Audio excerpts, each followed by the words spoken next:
So apparently, early reports are claiming that the Gears of War Reloaded did not sell well at all on Sony's PlayStation. It did not sell very well on the PlayStation platform. And this is coming from, well, I would use two sources. According to these sources, a linear analytics, they are saying that Gears of War Reloaded reportedly had about 1.3 million players across both platforms, about 1.3 million. But when they extrapolated the Xbox players from that, they are left with just 259,000 was sold from on Sony's PlayStation. So the math saying that nearly 80% of the 1.3 million players were coming from Xbox, which means that the next 20 is the PlayStation. Of course, there are things to consider for the fact that, you know, it's on Game Pass, and they also gave it out for free to persons who had the Ultimate Edition. So there's that. So you could easily jump right back in. There's less friction to jump right back in terms of a price. On the Sony side, there's only one way you can get it, and that's by paying the $40 for it. So that might have been a problem. But the reality is that Forza sold very well on PlayStation. So we can't even say anything about price tag and Game Pass and that kind of thing, because Forza showed that there was an appetite on PlayStation for the arcade racer. Now let's look at Matt Piscatella. And so this is his chart. PlayStation US top 15 games ranked by total weekly active users, ending August 30th. And we see that Gears of War Reloaded didn't even chart. There's nothing there. Over here on Xbox side of things, it peaked at number 7 for that particular week. It peaked at number 7. So you could see the difference. It didn't chart on PlayStation, but it charted on the Xbox side of things. And I did a video earlier up in the year when they were contemplating putting more games over to the PlayStation side of things. And one of the questions I asked was, will games like Gears of War and Halo, would they do well on the PlayStation platform? And my conclusion was no, they would not do very well on the PlayStation platform. Why I said this? Because long ago, during the 360 era, it was already established that Xbox is the bro shooter console. That's just it. Xbox is a bro shooter platform. Persons had a choice back then. Even during the PS4 and Xbox One era, they had a choice. Those who want to play Gears, Halo, you know where to go for that. Xbox was the console for that. And so those persons who are into these kind of shooters made that choice.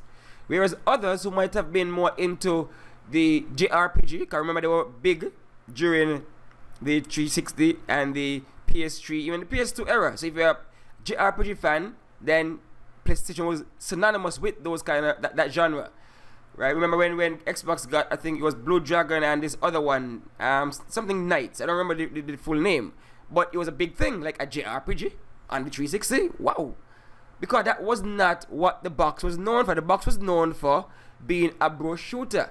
I'm seeing persons argue that had they released the trilogy, you know, Gears 1 to 3, like they did the Legendary Edition for Mass Effect, they might have seen more success. Again, maybe not. I beg to differ. I feel the audience for the bro shooter, which includes the Halos and the Gears, it's an Xbox thing. Why do you think Sony strived for this long, leader in the industry, without having a proper first-person shooter in their catalog? They had Resistance. We know what became of Resistance. They had what they call one with the Hellgas and everything. Killzone should have been the Halo killer. That's why it was built as the Halo killer. Never killed Halo, and you see Killzone, Guerrilla moved on to Horizon. So we see that, I mean, yeah, SOCOM did well back then, the tactical shooter, it did well. And so, I don't know, maybe they know the numbers where they haven't brought it back up. But the reality is that the bro shooter, the first person shooter, Xbox is synonymous with the first-person shooter. That is why you see the controllers were designed in a way where they were legit triggers, right? Remember they had the bumpers to the top for the PlayStation DualShock, but Xbox came up with legit triggers because they know that is the audience they're targeting. And so for it to not do too well on PlayStation, I am not surprised. I am not surprised, right? I am very much not surprised. Of course, we look at Call of Duty. Yeah, Call of Duty is a first-person shooter, but it is mostly the war zone that persons are after. So it's a different audience altogether still, right? A whole different audience than the standalone first-person shooter. Most persons, sometimes they don't even play the campaign for Call of Duty. They just play the online multiplayer, and that's their jam for the whole year. Those infinite black hole games. And so if you look at all of this, you see that, yeah, Xbox really is the first-person shooter box.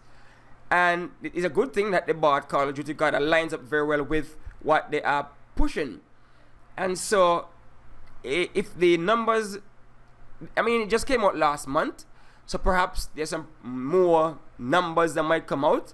But I am not going to, I don't think it's going to chat.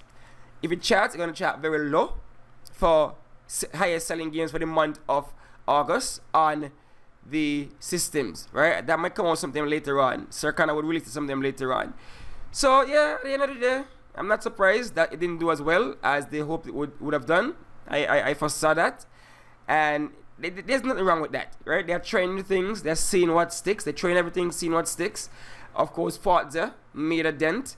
As you can see over here, Minecraft belongs to them, Call of Duty belongs to them, and so you know there's still traction there for Microsoft on the PlayStation platform. We know that in prior months, at least 4 to 5 of the top 10 best-selling games on PlayStation was a Microsoft published title.